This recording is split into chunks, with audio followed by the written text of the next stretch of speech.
Hello everyone. My name is Gabrielle Lynch and today I will be presenting my final portfolio presentation for my Master's of Science in Education in Curriculum and Instruction for the University of Kansas School of Education. To begin, a little bit about me. I currently live in Fort Worth, Texas. I am enrolled in the Master's of Science Curriculum and Instruction program. I completed my Bachelor's of Arts in English and Linguistics with the University of Michigan. Following, I completed my Master's of Arts in Applied Linguistics with the University of Massachusetts. And following this program, I will be beginning my PhD in Educational Psychology with Walden University in January. At work, I'm the Writing and ESL Specialist for the Chicago School of Professional Psychology. I also work as a professional editor for Scribendi Incorporated, and I'm a college ESL instructor. At home, we have a family of 6, 2 parents, 2 kids, 2 cats. I practice jiu-jitsu and mixed martial arts in my free time, and I'm an avid English historian and etymologist. I also dabble in amateur graphic design, which I hope comes clear through in my portfolio.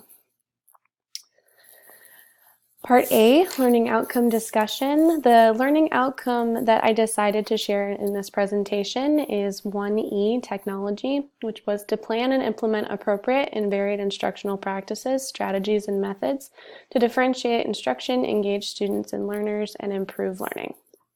My rationale for choosing this outcome was that it had the greatest personal connection between my coursework and my classroom application.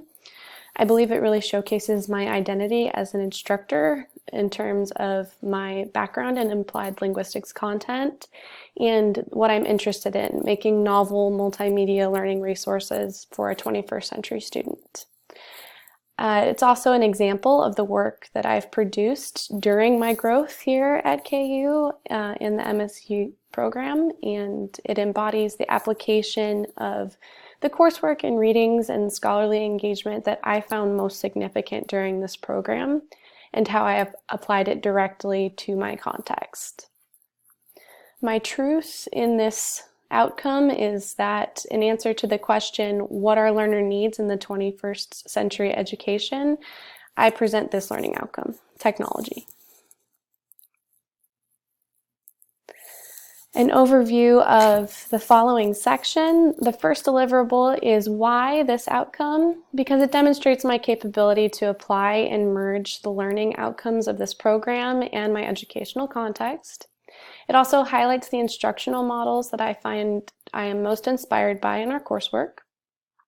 In terms of context, this artifact is a series of web guides within my self-authored multilingual writer's guide at the Chicago School of Professional Psychology. The focus is utilizing technology to leverage the concept attainment model in order to assist students who are experiencing difficulty with understanding plagiarism from a multilingual background and merging that with their experiences in learning academic English writing. For creation, I will provide an overview of the creation of these series of web pages using the concept attainment model steps. And I will provide an overview of the integrated standout literature, including Lewis's cultural typing framework, Cummings' fundamental psychological and sociological principles underlying educational success for linguistic minority students, and several others. For application, I believe this is representative of my identity as a multilingual writer advocate. In my work and in my research, I seek to find new ways to bridge educational equity for linguistic minority students as an underserved population. And I intend to continue to do the same kind of work in creating a 21st century learning space for these students in U.S. online-based graduate programming. The artifact's context. The artifact is, again, like I mentioned, part of my multilingual writer services plagiarism support online web guide resources. It's a novel application of technology to have students interact with plagiarism one-on-one through analysis and assessment of the factors cross-culturally that lead to their plagiarism issues. The web guides are designed to utilize technology to engage the writers closely with their struggles in terms of the cross-cultural difficulties they're having in acclimating to English academic expectations. The 4 pages that I've shared in this artifact are the cultural factors that explain differing plagiarism perspectives, why plagiarism matters in academia, what plagiarism looks like in academic writing, and how to avoid plagiarism in writing. These all apply the concept model from CT 806 and cultural diversity principles from CT 807. A little background on this artifact.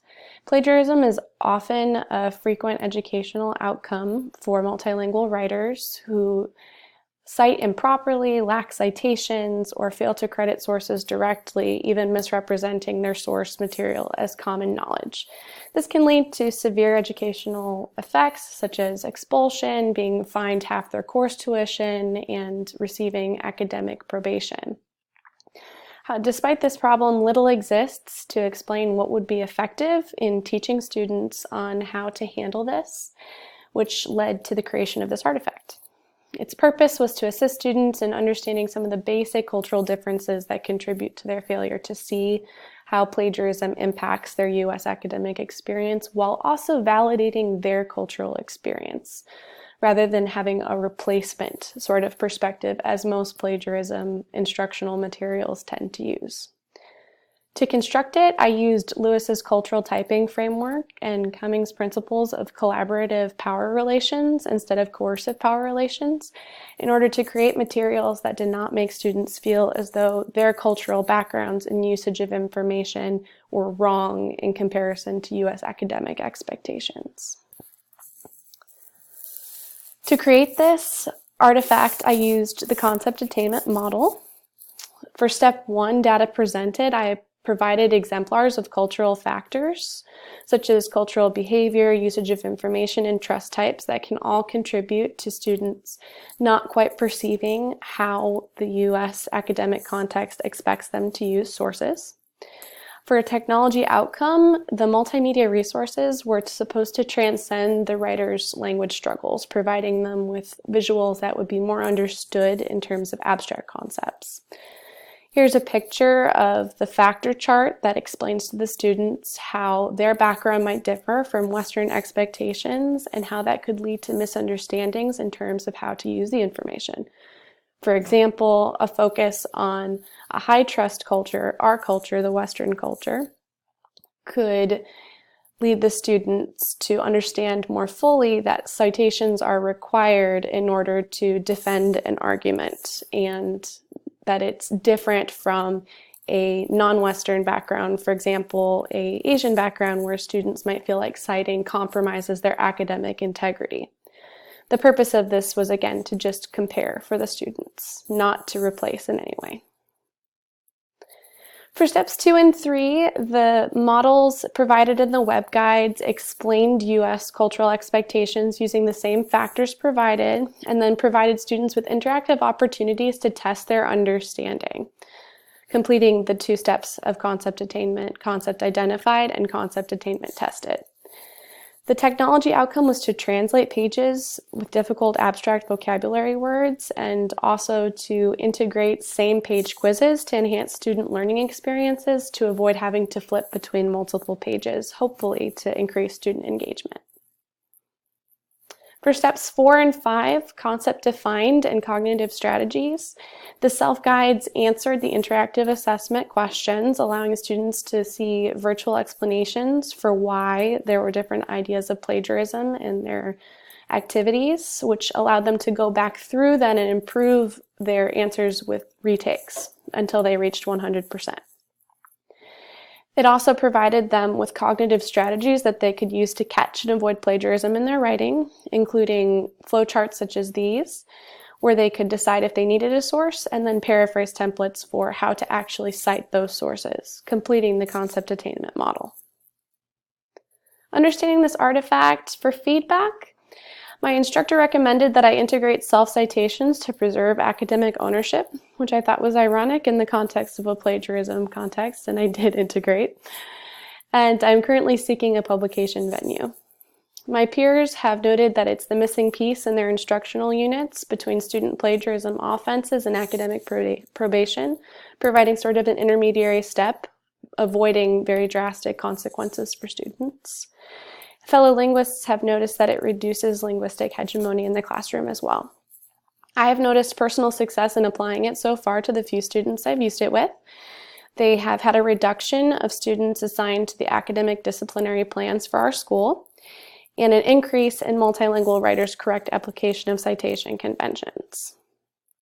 Continued presence in my work will look something like an expansion of this into a larger academic learning opportunity for multilingual writers to leverage cross-linguistic differences and cross-cultural understandings to help them understand basic English writing errors in their papers while retaining their culture and feeling validated as writers and students.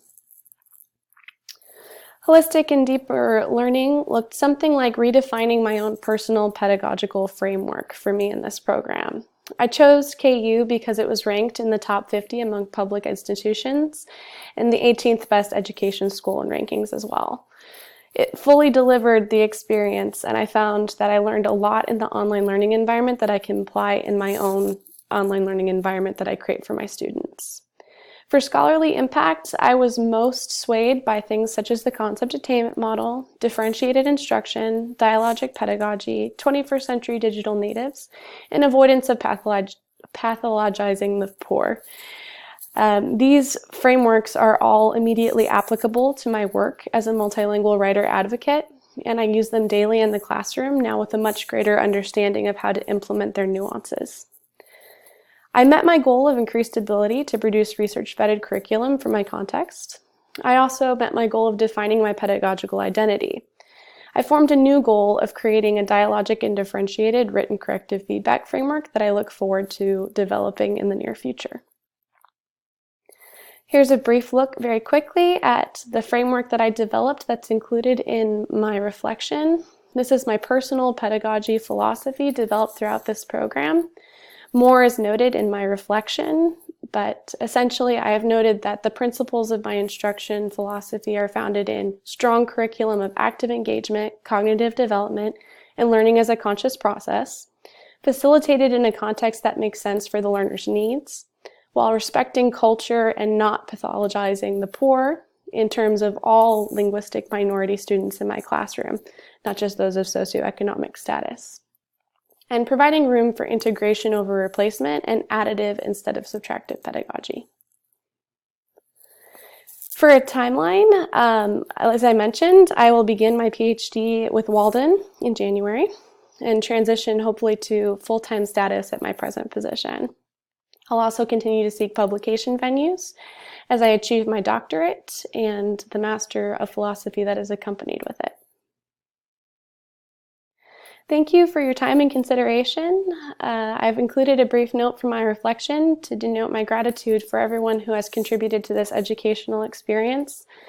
It has embodied exactly those three principles that I hope to carry forward into my future classrooms: curriculum, context, and culture. Thank you.